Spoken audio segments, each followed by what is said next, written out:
قلب وما يريد يا ابو العز، بحبها يا اخي. صنف ما شفتوش قبل كده. النسوان اللي في حياتي كلها بلدي. فيها ايه يعني لما اتجوز واحده مفطومه على كريم؟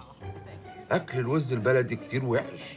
هفضل طول عمري مكتوب لي بلدي ولا ايه يا ابو السيد؟ الوز البلدي ده الوز البلدي يا باشا. ماله الوز البلدي يا عم؟ هو في احلى من الوز البلدي؟ ده ما عادش موجود دلوقتي. يا سلام على الوز البلدي ودلالها وهي مرميه في الحله وعامله لك كده، تاكلها من هنا نفسك تتفتح وتحس ان انت عفر ونطع وتهد الدنيا دي كلها.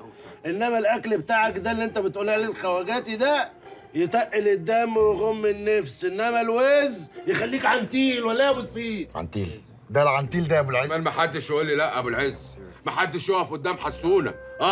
لعلمك انا لو حبيت اخدها هاخدها حتى لو كانت في حضن عزرائيل وفاضل لها نفس واحد. حسونه مش قليل يا ابو العز ولا يا ابو السيد؟ لا شوف يا باشا، طالما وصلنا لعزرائيل يا عم انت ما يقولكش لا ليه؟ على اساس ان انت صابر الرباعي.